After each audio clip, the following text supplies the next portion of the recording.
series dedicated to leaders who are shaping the future of work. Each week, we engage with CEOs and senior leaders and delve into transformative dynamics of today's workforce, where we get to know their company insights, their leadership style, their culture, and of course, their wisdom as well. The goal is to generate authentic and real world content that can resonate with professionals across different industries, offering them both an inspiration as well as practical insights for both personal and professional development. On that note, I'm thrilled to be joined by Mr. Praanesh Bhuvaneshwar, who is the founder and CEO of Qoruz. Praanesh, it's a pleasure to have you with us. How are you doing? Hey Karan, great to meet you. I mean, it's a great pleasure meeting you as well. And thank you for taking your time on Saturday, which is quite unusual, but I really appreciate that as well. Thank you, Praanesh. But let's jump right in, Praanesh. Qoruz, I'm very, very curious about your business and its evolution, right? And when I got to know about you and your business, I was really blown away, right? You being one of the leading marketing and influencing intelligence platform, the way you connect business and influencers, right? Just could you please talk us through it for our viewers about your business and how it started and what you do and how you do? Cool, great. So Kiran, I've been in digital marketing ever since the beginning of my career. Right, I graduated as an engineer, but for some reason I actually picked marketing. And I started around the time when Facebook was entering India, and then subsequently Twitter came into play. Subsequently, YouTube also came into play around 2014 and all that, right? One is like when a engineer becomes a marketer, by default he's number focused. Second is he keeps looking for patterns, right? The pattern I was looking for is okay, you know what, organic content is going to blow up, number one. And branded content generally didn't have as much trust factor as much as the independent voices. The term influencers came in much later. Independent voices. When a person is speaking about a brand or a particular topic, the trust value was very high.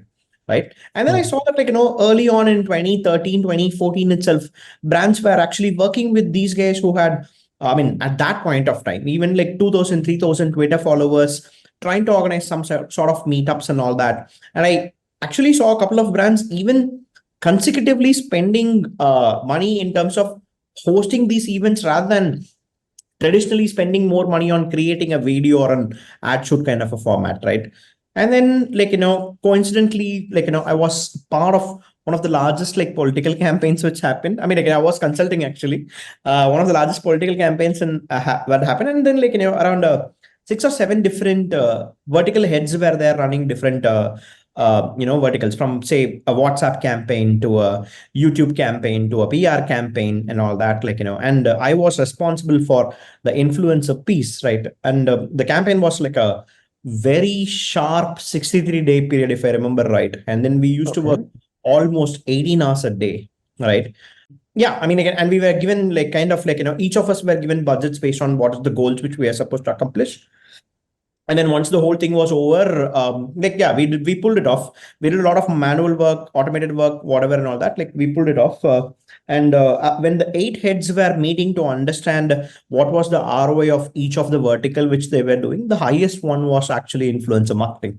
Right? I was like, okay, there's something going on here, right? And here's the fun part. When I was executing those 63 days, extremely intense days or something like that, a lot of loopholes was there. I'm like, why is this thing, if this is going to be this powerful as a medium for even something which is crucial like politics or something like that, right? What if brands are supposed to leverage it and brands may not have so many human people working for it, right? So it has to be automated, it has to be more technology. How do we solve it? That was the ideation of Qoruz, to be very frank. That was a proof of concept for a technology play for brands to leverage and work tighter with these influencers. Later on, we built multiple layers. Now we are a full-fledged enterprise solution, and we specifically work with enterprises while we also serve SMEs. Enterprise solution which helps brand managers and influence marketing managers, PR managers, and all that understand what is the right thing to do about influencers and work with influencers in a more mutually symbiotic kind of a way. That's what we are. To put it simple, a tech bridge between brands and creators. Oh, that's pretty impressive. In a way that what I liked about you come from an engineering background, right? And the kind of business or profession is completely different. And it's a great for people to even get aspired, right? What you studied, but what you bought is the design patterns that what I liked about it, right? You thought about what is missing puzzle, and you looked at there was a opportunity where you can bridge the gap, and your company got evolved. But is it fair to say, Pranesh, the way, especially post-pandemic, your business got kind of scaled? If the data points are right, it's almost from 50 employees now you're 100 plus employees. Is that right? True. I mean, there are two major reasons. One is obviously, the consumption of online content spiked up during COVID. I mean, during COVID, and the trend was there to stay, right? So it there was a dent in the purchasing behavior in terms of content consumption and then buying, and hence influencer marketing started booming, right? And a little bit I think all of us had time to rethink what we did right, what we did wrong, and then make plans. So both of it help actually. It's pretty impressive in a way. So, in terms of what's the industry like? What's the future in this industry? Or perhaps let me put it this way: what kind of aspirations do you have for Chorus in the coming 5 years? I'll tell this in a different way. I'll tell this with the same question which you actually initially started the conversation with, right? I mean, this industry, right? This industry is a new breed of professionals who are, I mean, I don't see this like anything else except for new breed of professionals who are coming forward, right? Basically, creative professionals. When I say creative professionals, by default, you think a UX designer or maybe a videographer Hmm. and all that, right? Who have worked in corporates. When I say creative professionals, I'm talking about independent creative professionals who are not dependent on corporates, who are able to make money and all that. That's a new economy. And that's why these people use the word creator economy and all that. But the depth of Hmm. it is you think of this, I had spoken with a lot of creators who told that, if it were not for making content, I would be probably as a BPO, working in a BPO somewhere, or a data analyst somewhere, or maybe even a data entry person some point of time, or maybe even doing delivery gigs and all that, right? So content, and I've genuinely heard from people, right? So these guys are adding to the GDP and then doing good for themselves, and then creating this new independent artist slash professional kind as a whole economy itself, right? So that's how I see this industry. Okay, and you can take multiple versions of the same story. I mean, will there be a LinkedIn kind of a thing for these guys? Yes, of course, there will be a LinkedIn kind of a thing for these guys. Will there be a marketplace for these guys? Like how Fiverr has professionals, will there be a marketplace for these guys? There will be a marketplace for these guys, and tools, support ecosystem, or maybe even some sort of a community to support them for mental wellness and breakdown and all that, right? All Hmm. of that for these independent content creation professionals is gonna come up, right?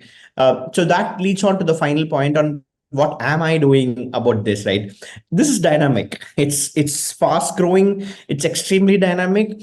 To be very frank, I mean, while I will put, if you were a VC, or if you were an investor, I would have been telling a 5 year story, right? But the reality is I'm operating dynamic, right? I mean, every year I see the trends and then decide this is what I'm going to do. And if my original thesis is broken down in middle by a new input or a new observation or something like that, we break our initial thesis and then we create a new thesis every 6 months. That's how we are working. What is Chorus going to be? Chorus is going to be a tech player who's still going to solve the same problem for creators and same problem for brands, but in what format, that can keep changing. So it's quite interesting as well, right? We are living in a dynamic world. In fact, everything is changing, right? And having that business model that is very flexible, where you kind of adapt to whatever the market conditions are, that's quite impressive. At the end of the day, you're still solving the same problem. You still have the same platform, but it might reshape in some sort of thing.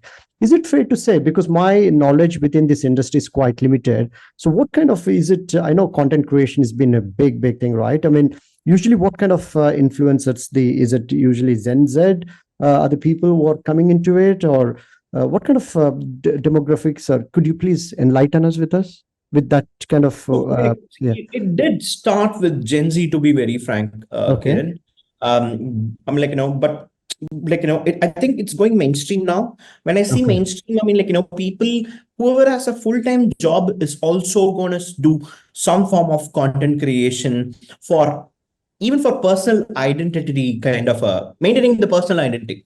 If not about making money, I still have to maintain my personal identity, right? Otherwise, I'm lost among a million people, and I Mm. don't want to be lost, right? So it adds to the discoverability of my core earning potential, which is my full-time job, right? Not the typical Instagrammer who you think of. So this guy is also going to become a content creator, a serious content creator. Either going to help him in terms of excelling in his own business, small business, or probably get discovered by, like, other HRs in a larger company, and then, like, get a this thing or something like that. That is how this industry is shaping up. It's not like limited to only Gen Z or limited to only Okay. 25 to 30 or whatever and all that. Like, but yeah, proven models are emerging in any of these, but it's not limited to, like, a particular cluster of people, to be very frank. I can echo with that as well. Myself, I'm not into much into social media channel myself. Now I'm trying to get into it because again, one of the core human need is being significance, right? It's not necessarily monetarily, but it's just you being known, you having that own personal identity, right? There's always an identity crisis goes around, and sometimes maybe curiosity as well. Okay, let's see what it is. If you use it well, you got a lot of connections. But that's where I love your business model, the way you kind of bridge the gap between the upcoming influencers and the marketing as well. Is there any business impact, right? What's in it for corporates to get into your platform in terms of the potential money they saved? Because I know that we all know that traditional marketing, right? But what's the business value for corporates to use your platform? So, I mean, like, the ideology is like, the platforms like us survive on like two bases. Either I'm actually saving you costs or giving you better returns, right? Let's Got say it. if you're spending like, 5 lakh, I'm saying, like, if you're getting, say, for 5 lakh, you're getting 10 lakh reach, right? I mean, like, I'm supposed to either get you 12 lakh reach, like 20% or 30% from your existing reach, or let's say if you have a 5 lakh budget, like instead of spending on just 10 people, I'm trying to make more people, and hence helping you make more output, right? With saving of budget, right? People to pick, and hence this thing, right? So that way is, like, I mean, what is happening in influencer marketing, and then, like, what we do is, like, right now majorly is, one is like you have to discover the right influencers who are giving you a maximum value for the same amount of budget, and that keeps changing based on your context, based on your type of brand, based on your objective which you're trying to do, and it maybe even the category as well, right? So the platform does that. The platform says that, like, for same 5 lakhs, I will give you multiple iterations on who's the right person to actually pick in a very automated way using data analytics, right?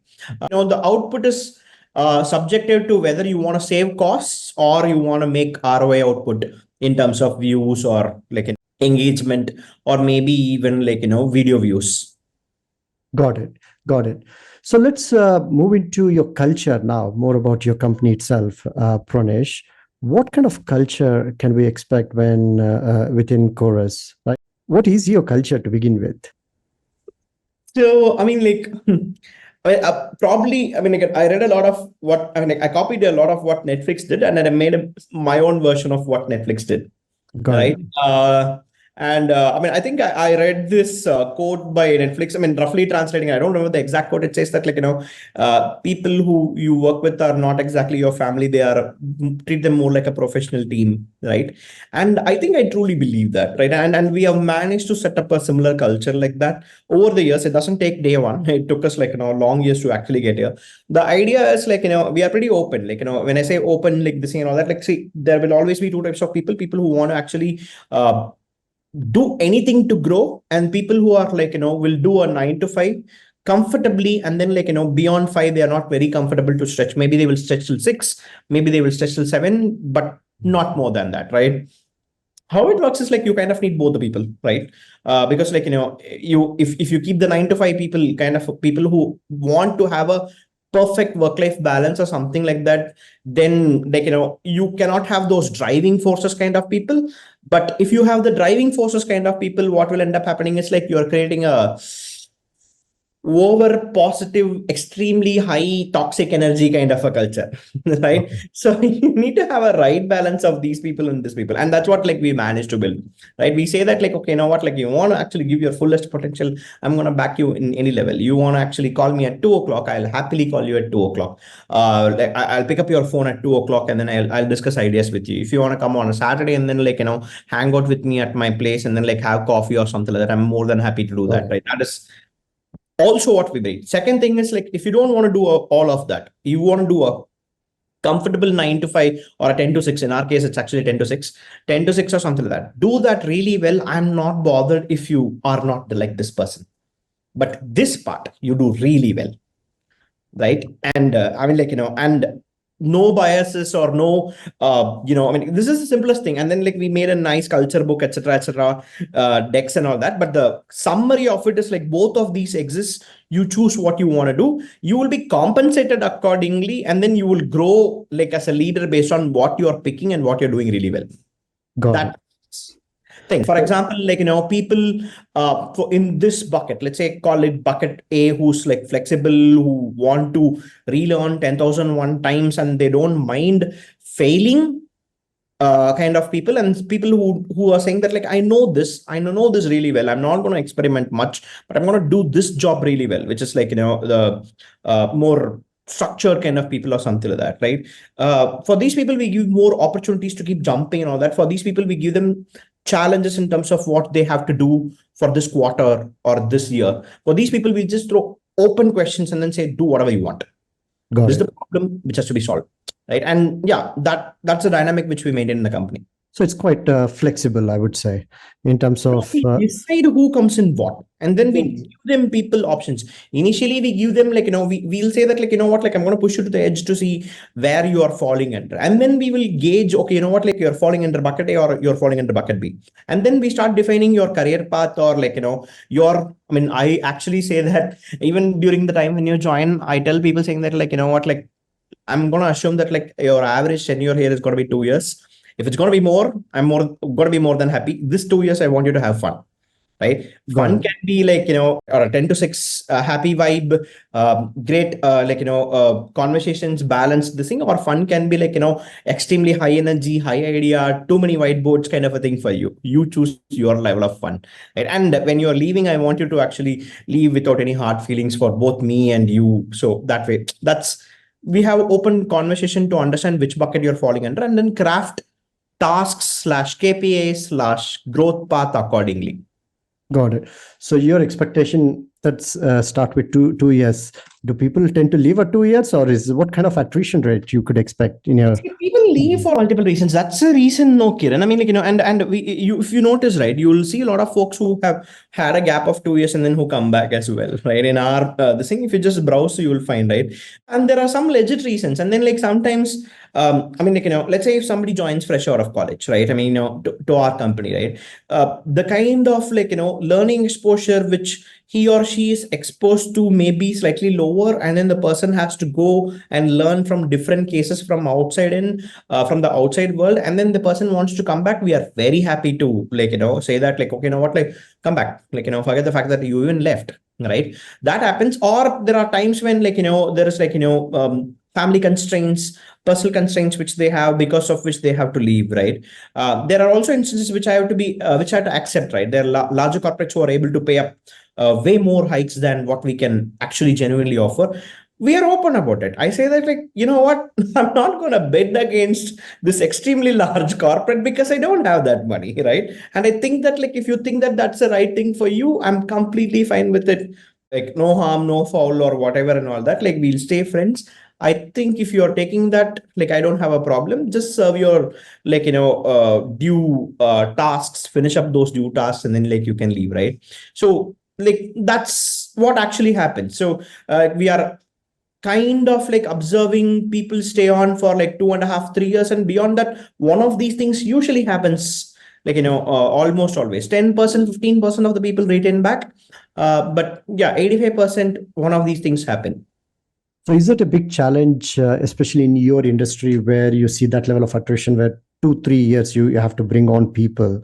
Is that one of the challenge that you as a leader facing? Because I know when I'm talking to many small to medium sized business, right, attracting and retaining talent is one of the biggest challenge.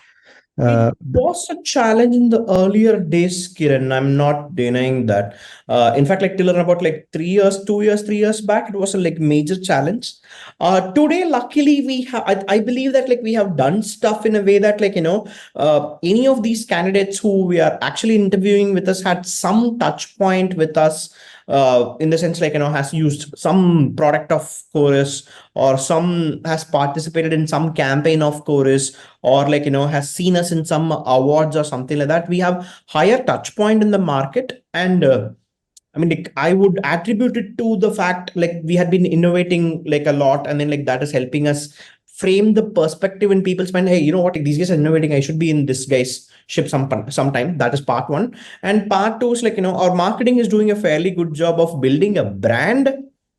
okay, And we have spent a lot of um, manpower even shaping why, how we are calling ourselves, how we are staying relevant in the market, and how is it resonating with anybody in the ecosystem, right? And that's because of that, major of the market kind of relates to our cause. When there is a relates to our cause thing angle going on, subconsciously in your head you want to work with the company at some point of time. got it. Got it. So you kind of have a strong EVP, employee value proposition as well, right? In terms of Oh, that's called an EVP. I didn't even know. Most of this was self-taught with experiments, so I don't know it's called EVP. But yeah, yes, yeah, that we have that. No, it's we always look at the purpose, right? Why employees? Because employees these days, the expectations are shifting. Pranesh, they wanted to work for a company where there is a purpose, right? It's a purpose led. So going back to your workforce, right? How do you see this kind of evolving in terms of roles for your workforce in the coming 3 to 5 years? Because the reason we ask, because we have this transforming, like we call generative AI as well, right? And how would that affect your industry or yourself? And what kind of expectation do you have in terms of skill sets and the evolution of, for your workforce in the coming, at least let's say next 3 to 5 years? So, Kiran, like to be very frank, right? I mean, we in whatever interview, in whatever format, what we tell people is the person has to be extremely good at English language skills, and the person has to be street smart, right? Mm. If these two qualities satisfy, right, the person can pick up any skills irrespective of how the industry changes. We're not bothered too much about this particular part, to be very frank, right? Got it. um, and besides, what we are now actually focused more on in terms of alignment of vibe of a person with the rest of the company which we have created. That's our bigger problem, not the skill set of a person, right? And luckily what we have done is we have created a, for 120 people company, you might say it's unnecessary, but there is like two people who are working only on the corp strat kind of a role, right? Corp strat in the sense not your typical executive assistants to the CEO kind of guys. They actually do corp strat by reading what other companies have done and try to create a scaled down version of a corp strat. So what we have managed to do is we managed to create playbooks of growth for every almost every role. 70-80% of the roles have playbooks of growth, right? Along with links, what to do, where to learn, etc., and all that. And we kind of update this once every year, right? If it's something more dynamic, then probably we will update it once in a 6 months. If it's not exactly dynamic, like once in a year, right? And hence, if street smart people are going through these playbooks, they become functional role people for me super fast.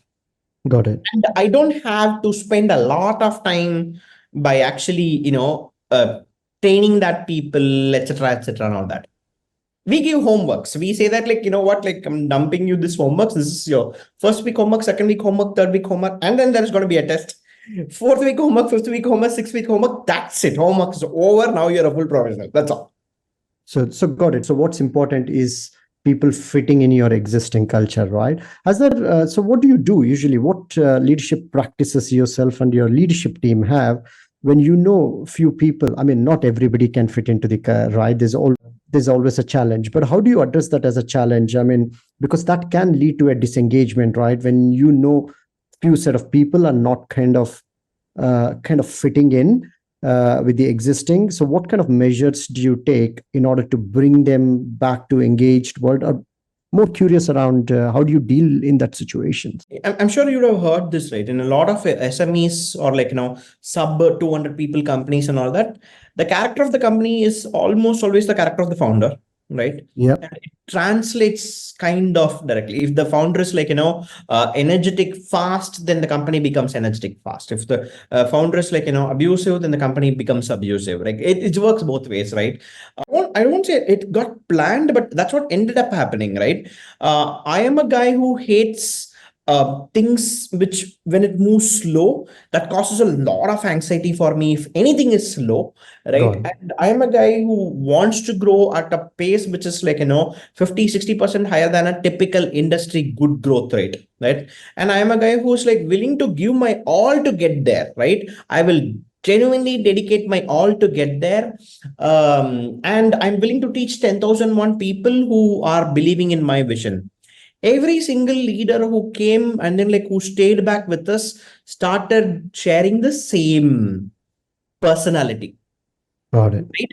Now what I'm doing is, let's say somebody says that I want to hire the head of whatever, say head of outbound, or I want to hire the head of outreach, or maybe I want to hire a senior marketing manager or something like that. Okay.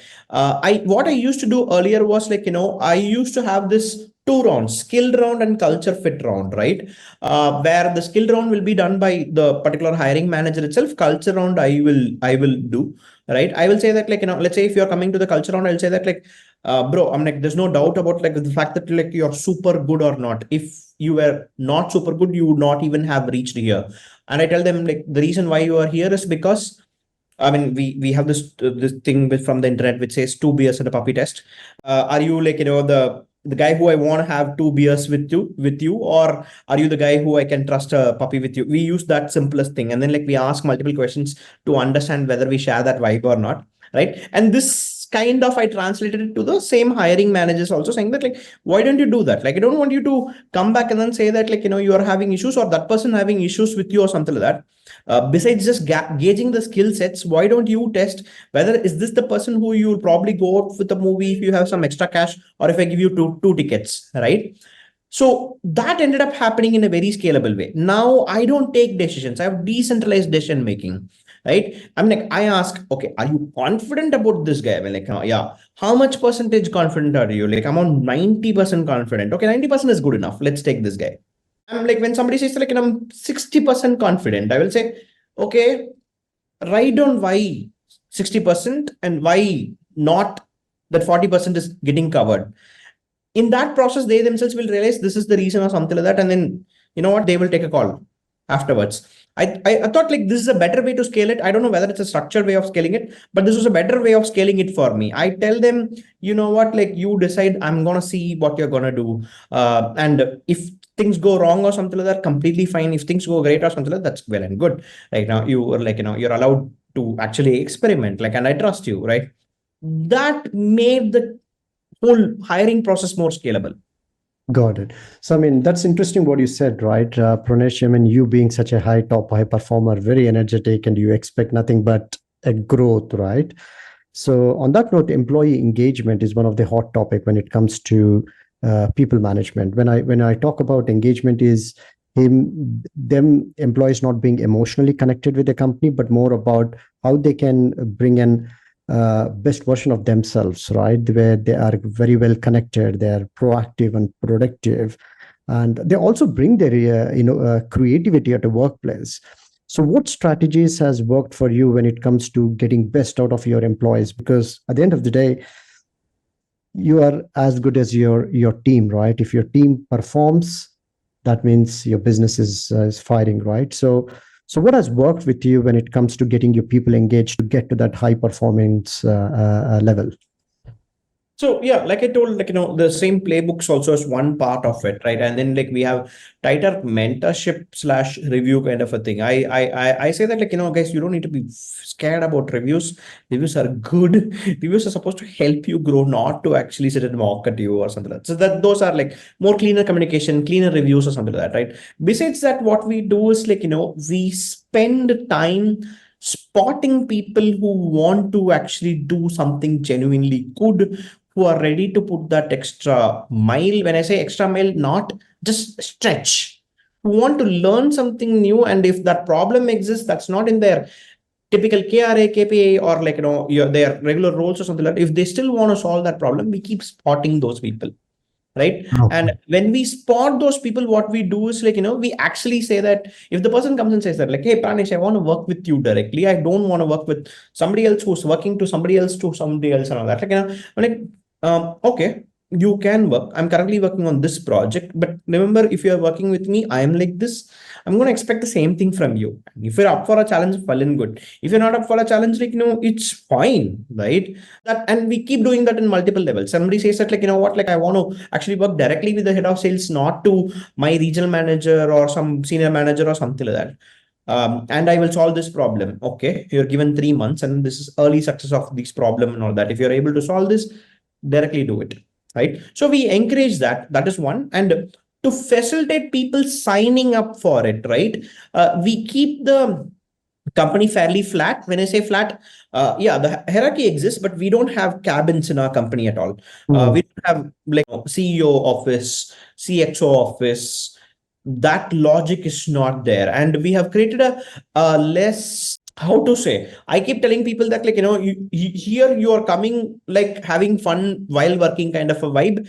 It's okay if you don't want to wear formals or jeans pant or whatever. You want to come in track pants, come in track pants, as long as you do your work, right? Somebody came and told me, I mean, a new joinee came and asked me, hey Pranesh, is form is track pants allowed in this company? Dude, if I'm wearing track pants, that means that you can wear track pants. That's all, right? So these are things which helped us make more approachable for people to sign up for larger tasks. And then we get these larger task people to actually create proof of, what, this guy created this large task, you can also become this person. Just ask and do things. Go. Sort of this helped us. That's pretty good, Pranesh. In a way, you got a system in place, and you have people to support that system as well, right? The on final note, Pranesh, in terms of wisdom, right? What kind of message do you want to give to for leaders who are growing their business? Because now the way you've started, pretty much you started yourself, and now you have grown significantly, right? Especially last 2 years. So, what advice you would give to for leaders who is growing their team, or even for employees who would love to work for you, right, in your company? Is there any wisdom you would like to share, Pranesh? To put it simple, experiment a lot, which means that not just continuously doing new experiments, also understanding what is working out and what is not working out. Something is working out, create a structure for it rather than keeping it in a experimentation, throw everything at the wall kind of a way and then create a structure. Something is not working out, understand what's not working out and then stop or improve, right? And this is about teams, hiring, even why are people not joining when you're posting a job post on LinkedIn? We have even had sessions with our HRs. Why is that you're not getting applications and you're posting on LinkedIn? Right. So we analyze everything. And I tell my HRs, guys, just don't copy paste the JD from the internet and then post. Understand why it doesn't work for us or why it is working for us. If it's working for us, I want you to tell you why it's working for us. If it doesn't working for us, you tell that this was the mistake, Pranesh, and then you are wrong. I'm fine. I'm happy to this thing or something like that, right? So yeah, so this basically continue. I mean, we used to call it stop, start, continue, right? I mean, Yeah. stop, start, continue, and all that. Putting it into actual practice with respect to experiments. That's all. Nothing complex actually. Is basically test and measure and what's working and what's working not. And I think that's a great message. I mean, these insights are very, very valuable. Pranesh, pretty much I got to know more about you, your leadership style, your culture. And it sounds like a very fun and work environment, right? Entering into your company. But this has been amazing. And I really wish you and your team continued success. The kind of passion and the energy that you have And I'm pretty sure you only grow on a double-digit growth over the next 5 years. But thank you. And thanks to our viewers as well for joining us. And we'll be in touch very soon. But thank you, Pranesh. Thanks a lot, Kiran. It was great speaking to you and then sharing these insights and discussing more about it. It's been a pleasure. Thank you, Pranesh.